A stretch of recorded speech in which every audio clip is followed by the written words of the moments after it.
Hello guys, in this video I'm going to show you how to use functions in C++. So first of all, why do we really use functions, or what is the need of function in C++? So function is a block of code which executes something, for example. So ideally a function should perform a specific task which is assigned to it. And normally when you write your code, it's made of too many numbers of line, for example thousands and thousands of line. And when the other user tried to read your program, it's becomes really overwhelming to understand the program written by other person. And the function is used to reduce the size of the code, so that it makes your code or your program understandable. So what is the convention generally is, whatever value or whatever code is repeating more than once in your program, just wrap it in the function. So whatever code or whatever piece of code is happening or you need again and again, wrap it in the function. Now let's see how we can declare a function. So I already told you in the first two videos that this main is also a function, right? But this is a main function, and we can define user defined function. So what we need to do is, you can either go just above this main function and declare your function here. So what you can do is, you can give a function definition. So when you define a function, you need to give first of all the return type. So for example, right now I'm not returning anything, so I give void. Void means I'm not returning anything. Okay, so every function, whatever you make, it returns anything. Like this main, it's returning 0, which is an int. That's why I have written int here. So right now I'm making a function which is returning nothing, and then comes the name of the function. So for example, I say my first function, and then comes these two parentheses, and then whatever code you want to write, that comes in these two curly braces.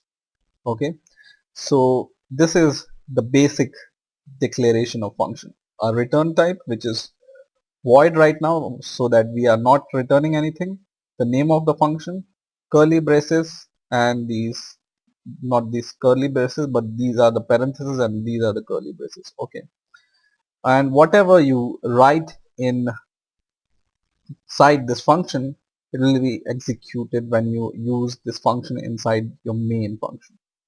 So for example, I want to print something, so I will write we are in a function. Okay, and I will end the line. Okay, so it's how you can call this function inside your main. What you need to do is just copy your function like this. You don't need to copy the return type, just copy the function and paste it wherever you need to use your function inside main. So I will paste it here, and I will close it by the semicolon. Okay, so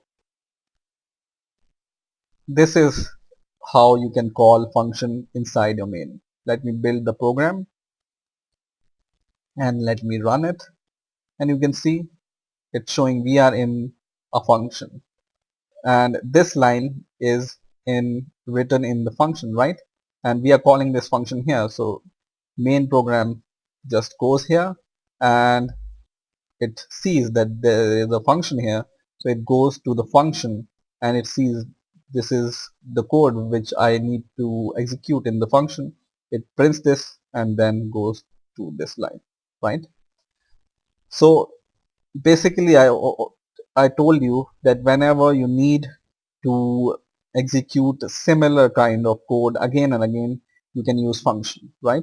So for example, I can use this function multiple times, for example 4 times, then my message will be printed 4 times and I don't need to write the code again and again, right? This is one line. You can add multiple line in this function and you just need to call your function and these line will be executed whenever you call a function.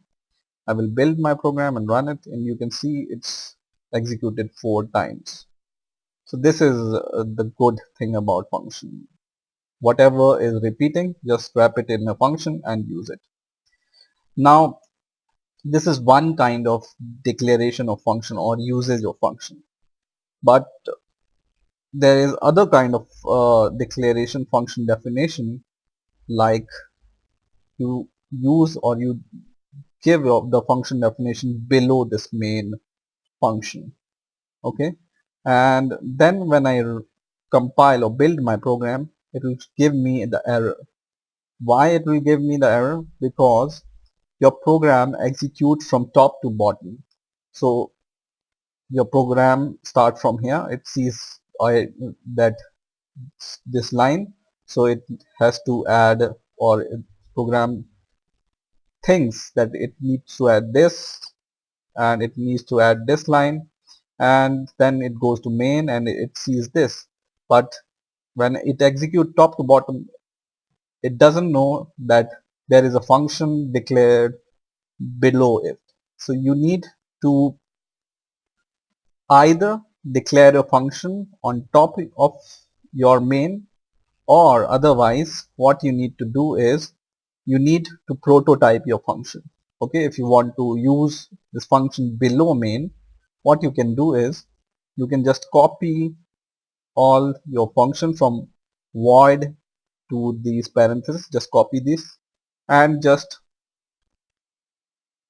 paste it above and give semicolon, and this type of declaration is called the prototyping of a function. So now when the program execute and compilation is done, it knows that right now this is included, this should be included, this namespace should be included, and then it sees, okay, this function is prototyped here, so I need to include the declaration of the function which is here.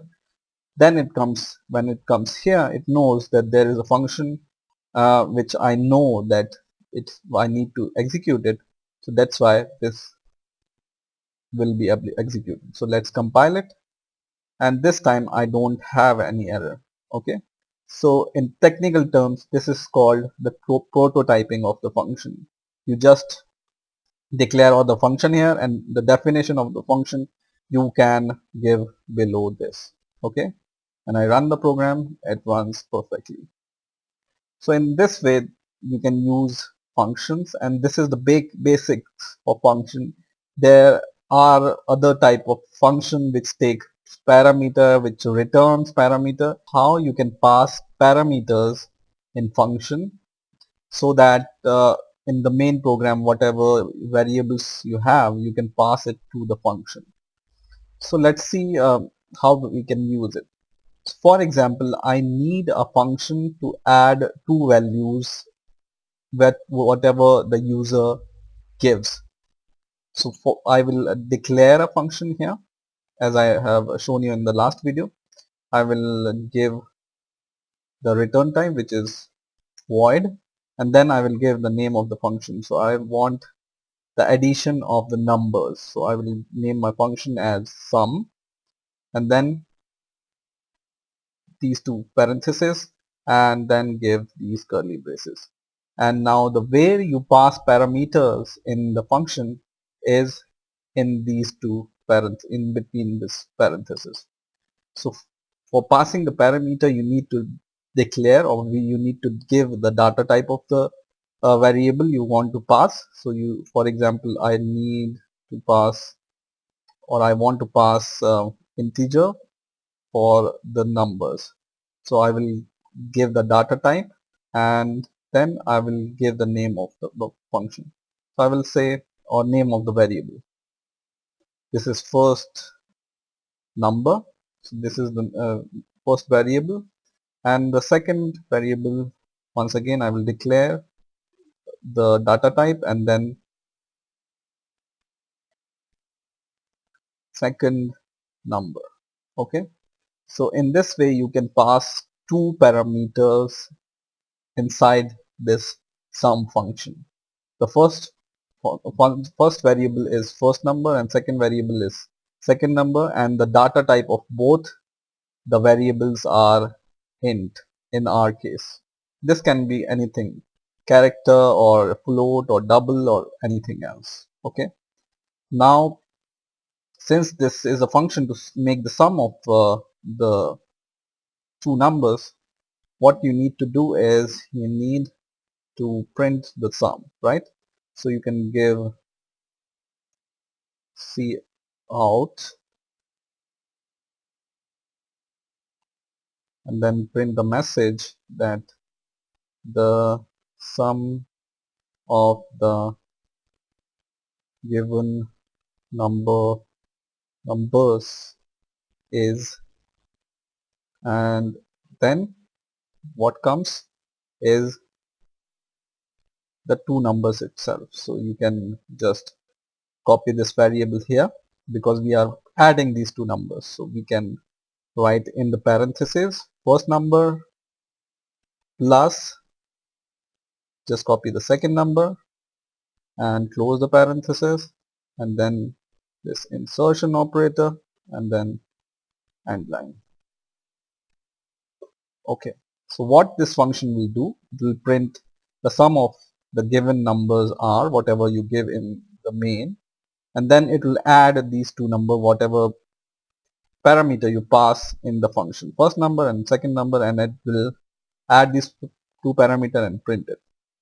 Now in order to use this function inside your main function, just you need to call the name of the function. Okay, and then once again the parenthesis, no need to write the return type, and then the semicolon, and inside these parentheses I need to give two numbers because this function can take two parameters, 1 and 2, which we have already declared. This can take two parameters, for example 476, and the second parameter is 587. Okay, and just watch here, I separated these two parameters by a comma. Okay, so what this function will do is when it comes to main, it sees that okay, I have this function and I have these two numbers, so it will pass these two numbers here, and then these two numbers will be passed here, and then the program will make the sum of these and print this message. So let's compile our program and run it, and you can see here the sum of the given numbers is 1063, which is the sum of these two numbers. Now in order to make this program little bit more interesting, what you can do is you can declare two variables, int a and b. So both variable type is integer, and you can write C out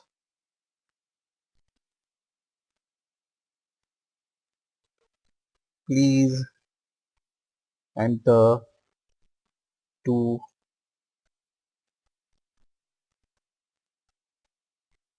numbers, and then end line, and then you can input these two numbers. So CIN insertion operator A for first number and CIN insertion operator B for second number. Okay, and what you can do is you can pass A as a first parameter and B as a second parameter. Here is B. Okay, so what this will do is now when you run the program, it will ask for the first number and second number, and whatever number you pass or whatever number user will give in the program It will just pass these two numbers here and then it will be executed. Let's build the program and run it. Now it's saying please enter two numbers. So I will enter two number. First number is 7474 and the second number is 8348 for example. And when I press enter, you see that this the sum of the given number is 1582, which is the 822, which is the sum of these two numbers. So this is how you can really utilize this function. User will enter the values and it will be passed to the function and it will be passed here and it will go here, both two numbers, and it will be added and this message will be shown. And in the last video also I've shown you that you can use this function at multiple locations. So uh, for example, you need to add some more numbers, you can just copy this code once again and paste it below, and you can change these variable x and y for example, and in here also you can change it x and y, and here also x and y. Okay, so it will be executed in the same manner as above. So your function will be executed two times, right? Let's build our program and then let's see what happens now. Run the program, enter two numbers, some number I will give for the first time, and once again it asks for giving me two numbers. Once again I will give two numbers and it will execute the same function once again. So whenever you need to add two numbers, you can use this function again and again, and you can pass any two variables inside this function which has to be int, or which has to be of data type int. So that's the beauty of function. Whatever you need, whatever code you need to execute again and again, you make it a function and use it again and again. That will save your time, and that will save your space in the code. How to declare and use a function which returns values. So let's get started. You by now you already know how to declare a function. So this time we are going to make the sum of two numbers. So we will make a function which adds two number and returns the sum in the main program. So first of all, we need to decide what we want to return. In the last video, if you noticed, we were returning void, but this time we want to return some value. So this is not void, or this is not null value, but this will be some values. For example, I want to return int this time. So this is called the return value. Whatever data type you want to return, just write in the declaration here and then write the name of the function, for example sum.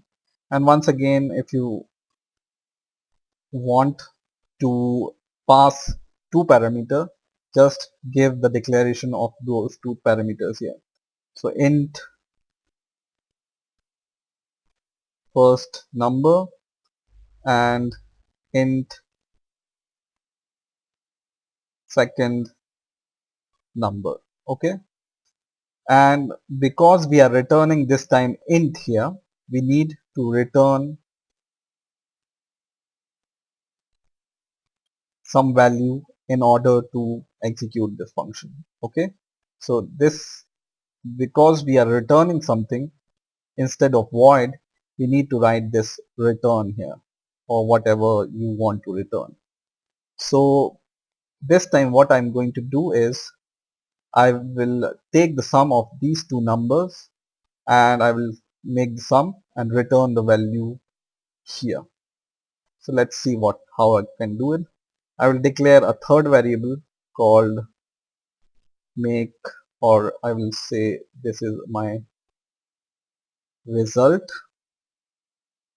which is initialized as 0. Okay, so that there will be no confusion, there will be no garbage value inside result. Then what I will do is I will write result equal to the first number plus the second number. Okay, so what this is doing, I have declared integer as a result, and I am storing the addition of first parameter and second parameter inside this result. And now what I'm going to do is, because this parameter hold my result, and this function is supposed to get int in return, I will just return this result like this. Okay, so this is the basic definition to return the function. If you want to return int, then you need to declare a function or declare a variable or return only the variable which is of data type int. If you return here some decimal value, it will give you error because this function is expecting integer in return, right? Now let's write, or let's call this function inside your main function. So what I'm going to do is, for example, I want to declare one more variable, for example multiply, for multiply, and then what I'm going to do is I am going to call this function. So I will call this function here and I will pass two parameters, first number and second number. So for example, I pass first integer 253 and second integer 456. And because we are returning some value here, what I can do is I can say, let's initialize this by 2. So my multiply variable is initialized by 2, and I will say main, I will declare one more variable, int main result. Okay, and this main result will contain the result. So what I'm going to do is I will say main result is equal to this multiply variable into, so for multiplication we use asterisk, remember, and then I'm going to take this function and paste it here. So what this function will do is, let me show you first of all the simple way. This will be a little bit complex to understand for the first time. So let me use cout, and I will say the result is, and then I will call this sum function and I pass these two values here, and then I will end line. Okay, so what this will do is, this will call this function, add these two values and return the result in here. So return the result means the sum or the result will be printed here. So for example, I compile this program and run it, it will show me the sum of these two values, right? So what this function is doing, it's taking these two values, making the sum of these two values, and the result it's returning as an int, and it holds the result as an integer. So whenever you call this function, it will return you the sum, right?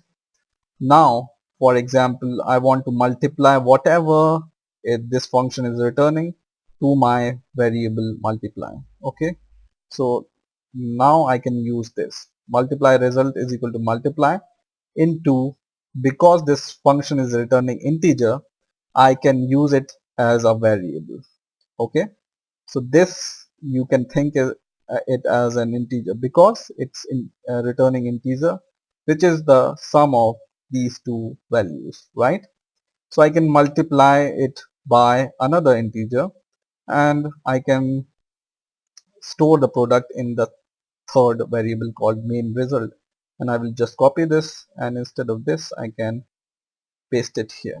So the main result is now the product of whatever the sum of this and the multiply variable. Now I will just build the program and run it, and now you can see, first of all, it makes the sum of these two numbers, and then it multiplies this number by 2, and then it stores the multiplication in this variable, and we are calling this variable here, so it will show the result in this form. So remember this thing, that whenever you return something, you need to give the returning value same data type whatever you have declared here. If you have declared double here, you need to return double value. Okay, and then whatever the function is returning, you can add this function or multiply this function to the another variable because it's returning something. In our case, it's returning integer. Okay, so that's how you can return value using functions. In the last video, I have shown you how to write a function that returns value. So I have written a function called sum, and it takes two parameters, and then it makes the sum of these two numbers and return the value. So for example, I want to print the sum of some numbers. I will just say cout and then sum, and in the bracket I will pass just those two numbers. For example, 354 and 654, and when I run the program, it will give me the sum of these two numbers because we are returning the sum as an integer here, and it thinks that the sum is an integer and prints this number. Now in this video I'm going to talk to you about one more really important property called default arguments or default parameters. So what exactly I mean by default argument or default parameter is, you can initialize your function parameter with some value. So for example, I have written a function for making the sum of these two values, first number and second number. I can initialize these parameter by some values. For example, I will initialize this first number is equal to 20 and the second number is equal to 10. So this will be 10. Okay, so this is called default argument declaration. Okay, so what this means is we have initialized our parameter with a default value. So for example, now if you can even call this function like this without passing any parameter, because what happens is when it sees this function here, it goes to this function and it sees that I already have the parameters or the values of these two parameters. So let's see what happens when I run the program. I will compile this and run it, and you can see it gives me the sum of these two default value even though I haven't given any parameter to this sum, right? So this is how you can initialize your function with default values. Now let's see some more properties. For example, you want to override these values. How you can override these values is you can pass some new value here. for example 134. So, and when I build this program, it will still run, and I want to show you what will be the result. The result is 144. So what it is doing is it takes this parameter as your first parameter, right? So whenever you pass the parameter, how it knows that which parameter is this? Is this a first parameter, or is this a second parameter? It In C++, when you pass the parameter, it just goes to first parameter and then second parameter and then third parameter. So if you write here only one value, it will be assigned to your first parameter. When you write here the second value, for example 234, it will be assigned to the second parameter. And now the new values of these two parameter is, for first number it's 134, it is being overwritten by this, 20 is being overwritten by 134, and the second number is now 234, which is 234 is overwritten by 10. And now when you build your program once again and run it, it will show you the sum of these two numbers which you have passed, right? 134 plus 234 is 368. Okay, so this is how you can initialize or your parameter or as default parameter initialization, right? Now if you are using function prototyping, so I have already explained you in the previous video how to prototype your function. If you are using this function below your main, then you need to prototype your function here. So if you are using function prototyping, you just need to copy this and paste it here and just give a semicolon. And when you do your function declaration, you don't need to initialize this values in here in the declaration. You just need to initialize your default argument values in the prototype, not in the declaration. So if you are declaring function below your main and you are prototyping it, just initialize these default values in the prototyping, not in the declaration. It will still work fine. So let's run the program, compiling it and running it, and it will show the same value, right? So always remember that when you are prototyping it, just initialize it at the time of prototyping and not at the time of declaration. So I hope you have understood the concept of default parameter or argument.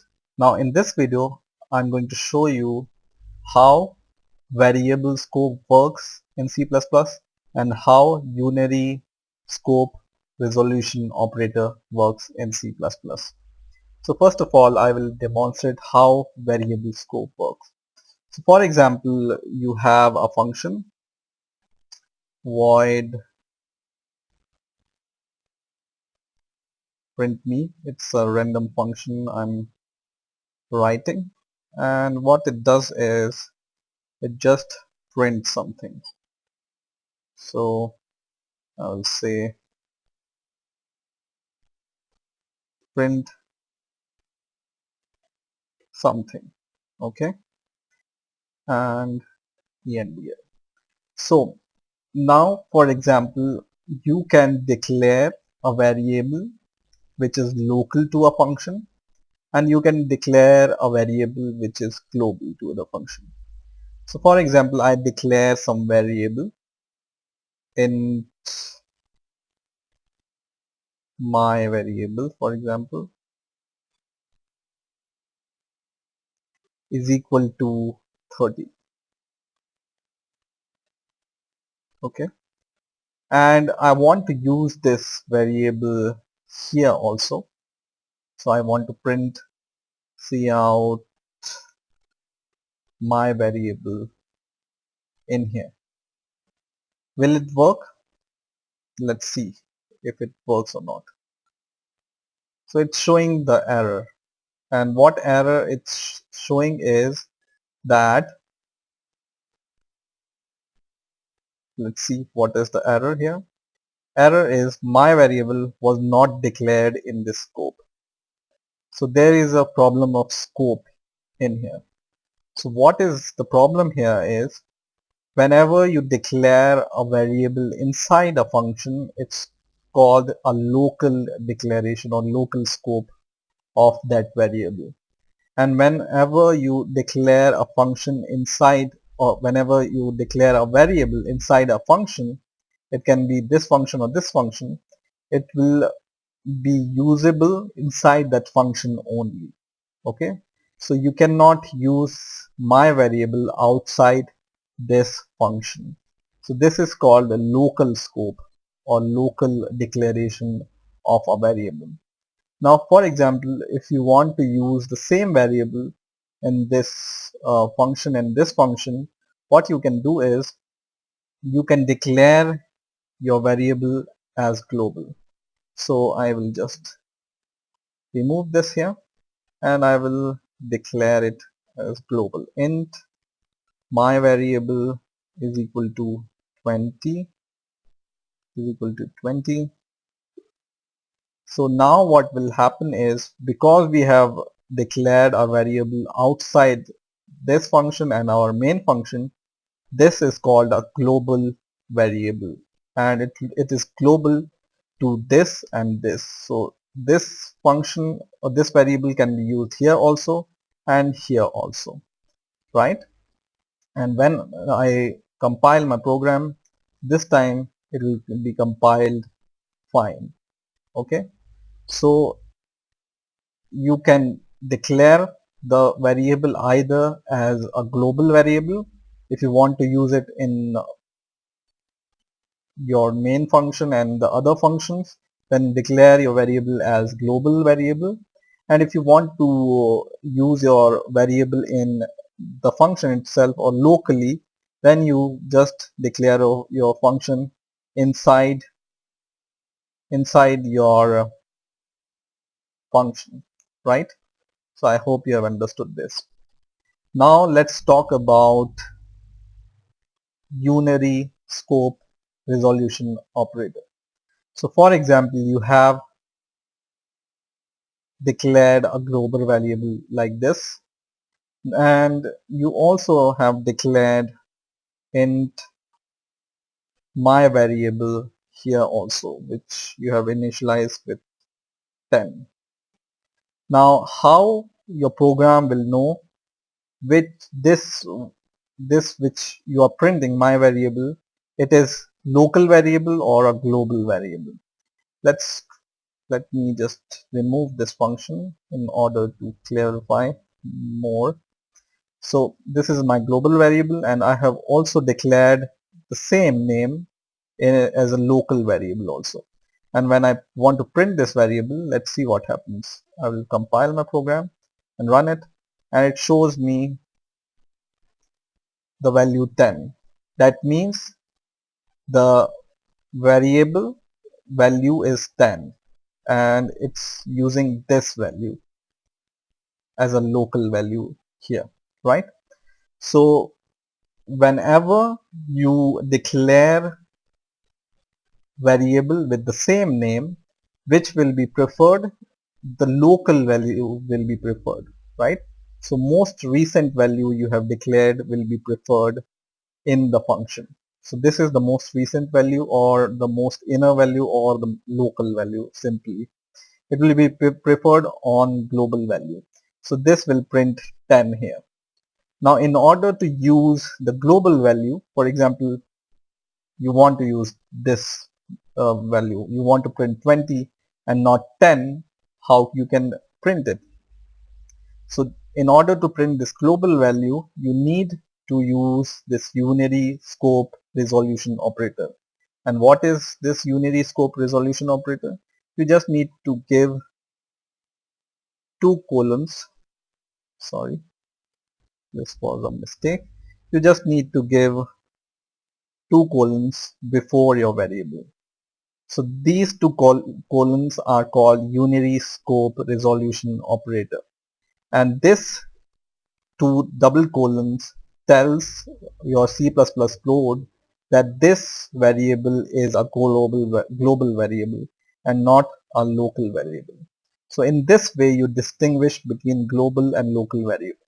If it doesn't have these two colons, it will treat this my variable as this local variable, and when you have this two colon, then this my variable will be considered as a global variable.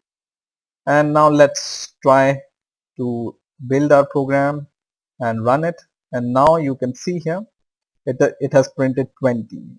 So this variable is considered because we have declared it as a global variable using unary scope resolution operator.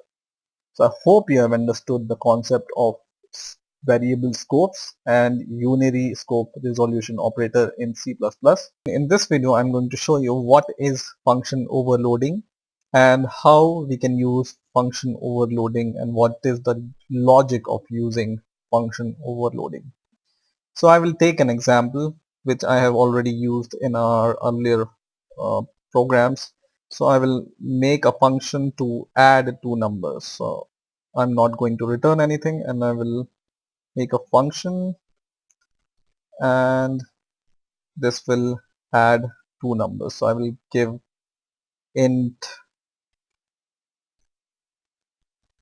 first number and int second number. Okay, and I want to print the sum of these two numbers, so I will say cout sum of integers is equal to, and then I will add these two numbers, first number plus this second number. Okay, and then I will just give an end line, and that's it. So what I want is I want to add two numbers. That's easy.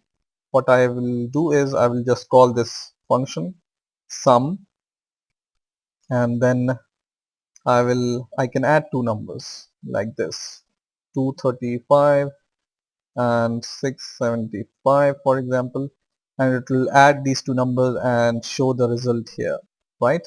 So when I compile this program and run this program, it will work fine as we have expected. Okay, like this. But what happens when you want to add two decimal numbers? So what are decimal numbers or what are float numbers? Decimal numbers are 265.756 and 265 point something, like this. So what happens if you want to add decimal points and you want to add integers also and different kind of numbers? And when you compile this program, it will be compiled fine, but when you run the program, it will only show you the integer values and not the decimal value. And this result is wrong because we wanted to add two float values and show the result as a float value. So now the concept of function overloading comes. So according to function overloading, you can declare a same function with a same name two times or more than two times with different arguments or different return type. So for example, this function is adding two integer. I can just copy this function and paste it just below it to add two float. So I just change the declaration here, float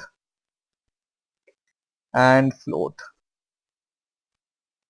Okay, and now when I run the program, I will compile it.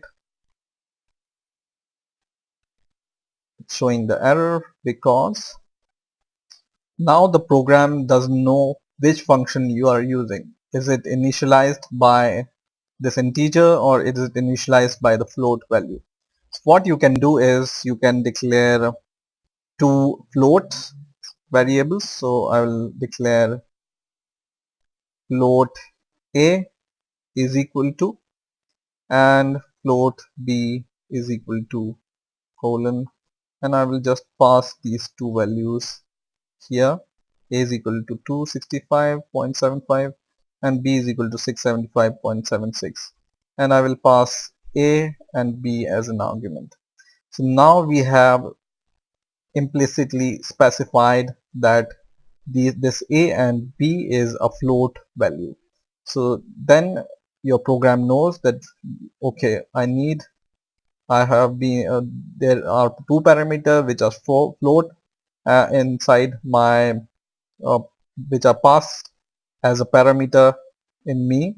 So I will go to these function and see which parameter can take float, and you can see these parameter can take float.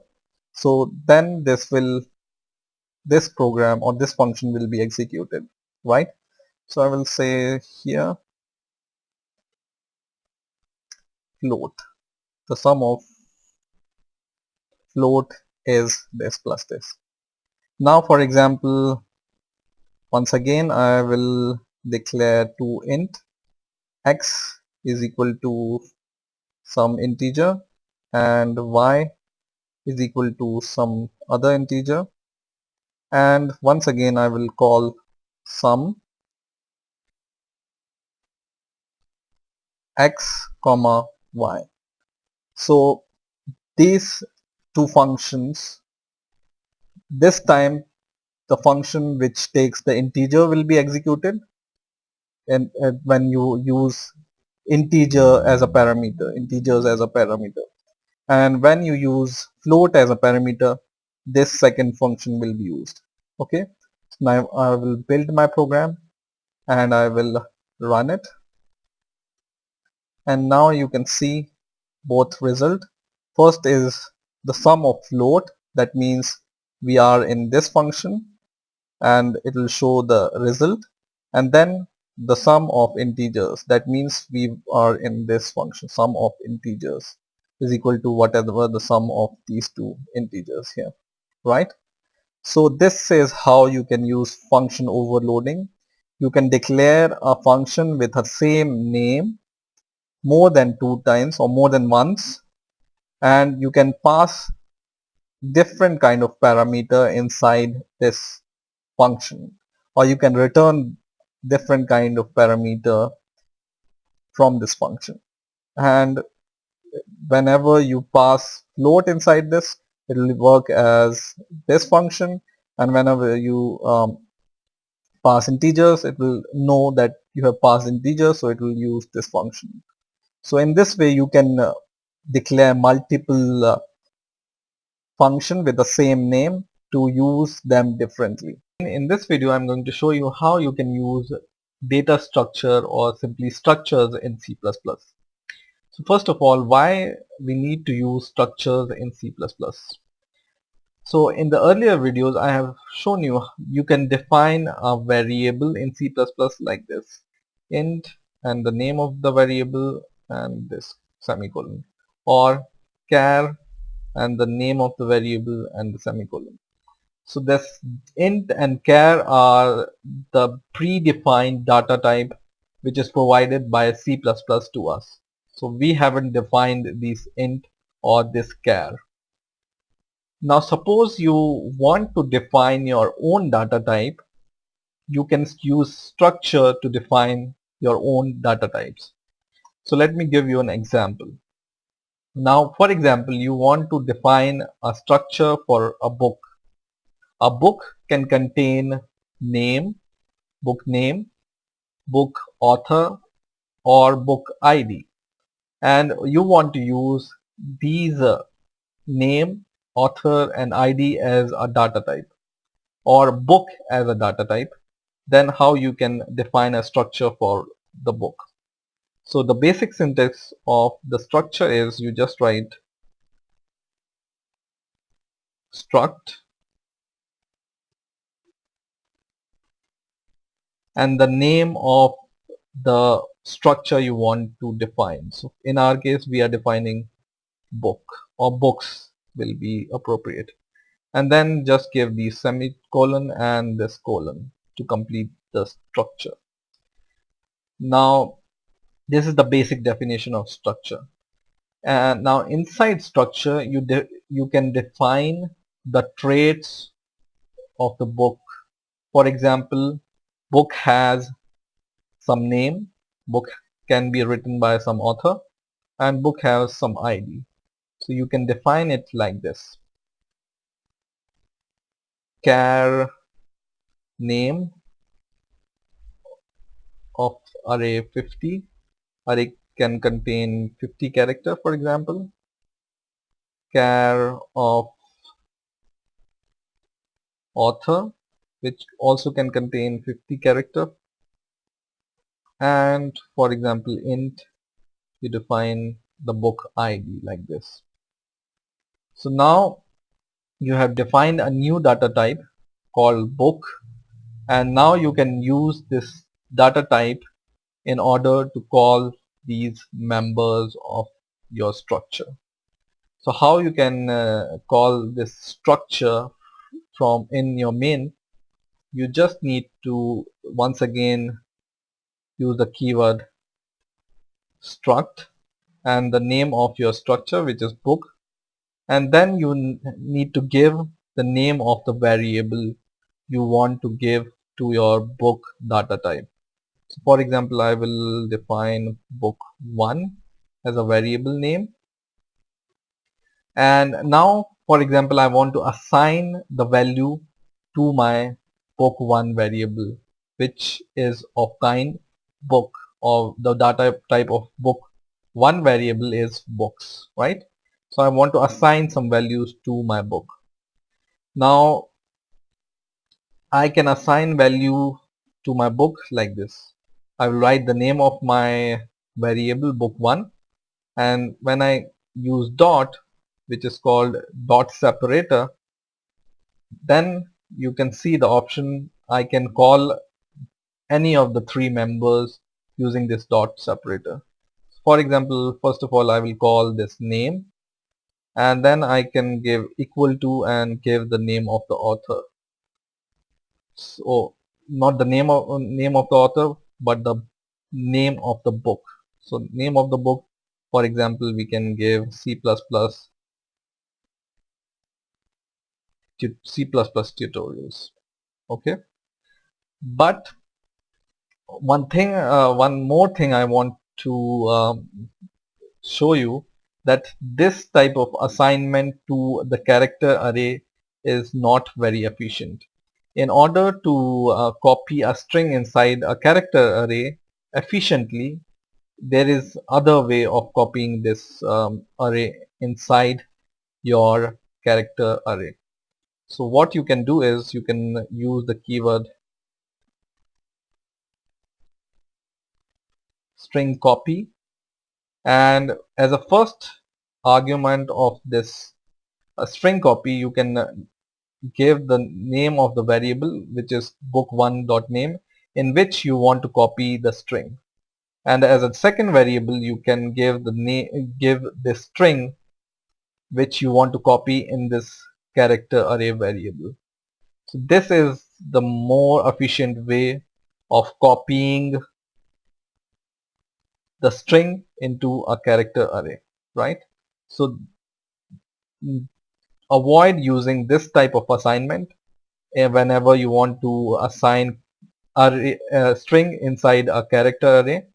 Just use the code like this. This is more efficient. Okay, so this is a good practice in C++ to use string copy instead of directly assign by equal to. Now, and one more thing, in order to use this keyword string copy, you need to use this library. So just write include C string library. Just include this library in order to use this keyword string copy. I will just copy this once again and paste it here. And this time I want to give the name of the author. For example, I will give the name of the author as programming knowledge. Okay, and then I want to assign the ID of the author. So I will write book1 dot ID equal to 1, for example, right? Now, for example, I want to access the data which is contained by book variable, right? What I can do is I will write cout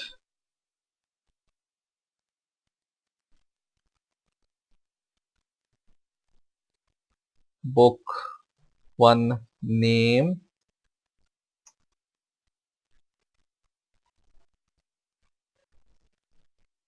and then you can just access it by this book1 dot name. Okay, copy it and paste it here and just give the regular end line, right? I'm going to just copy this 2 more times and I will say book1 author, and here also author, and book1 ID, and here also ID. Now when I compile the program, hopefully it will compile successfully. Yes, it compiles with 0 error and 0 warning.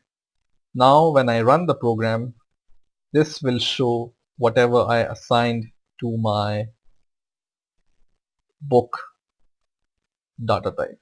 You can see you can access this content in this book variable by book1 dot name, book1 dot author, and book1 dot ID. So in this way, structures allow you to define your own data type.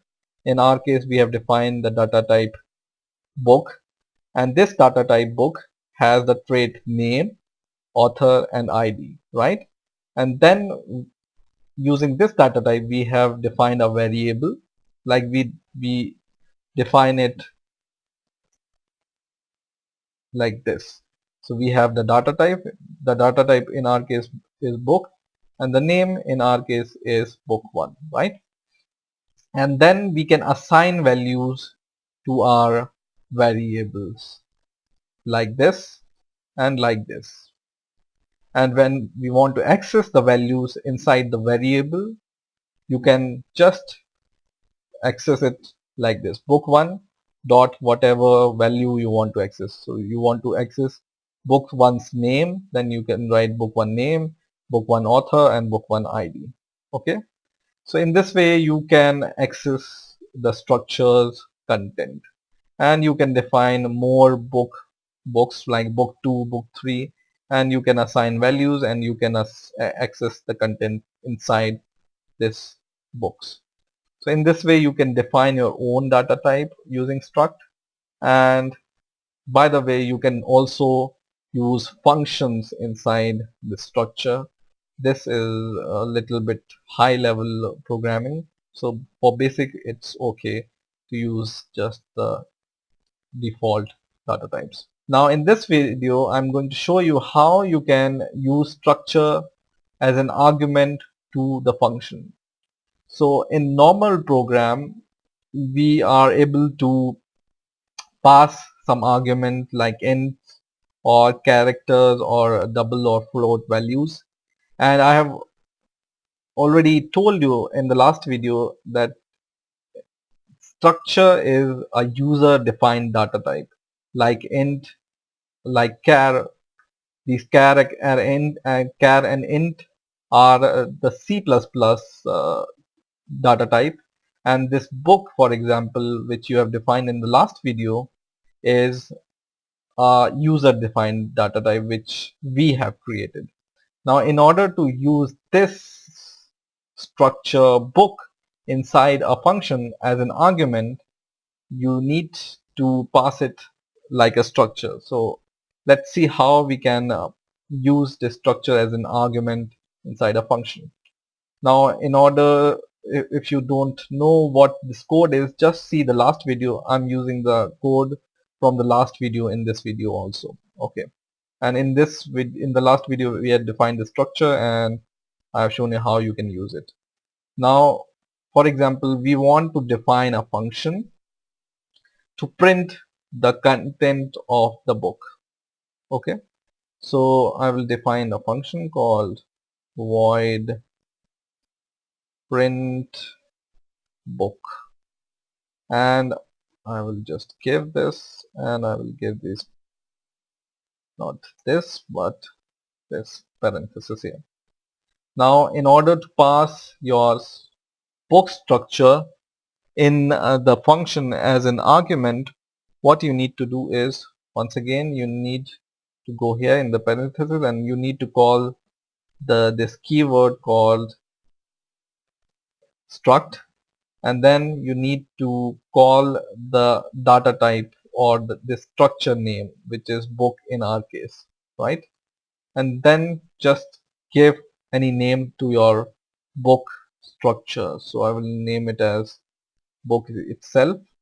And then what this book is doing is this book I will use to print the name or name contained by this book variable. So I will just copy it and paste it here. As you remember how we can call the content of the book by its members. So book, this is the variable name, dot what is the member name of this book structure, book name, author and ID. Okay, so I will just use this book in order to print the book name, book author and book ID. Now this is just simply you need to pass in order to call this book variable inside this inside this function as a parameter or argument, right? Now in order to call this print function, what you need to do is just copy this function name, paste it here, and as a normal variable, uh, how you pass your normal variable inside this function, like this, right? So think of it, if it's a integer variable and this will be integer variable, simply you will pass any number here, okay, or the variable which contains the number. In a similar way, we will pass this variable of book because we have defined this book data type here for this book, right? So this is this book, we can pass it inside the function. And now when we compile the program and run the program, it will work fine, right?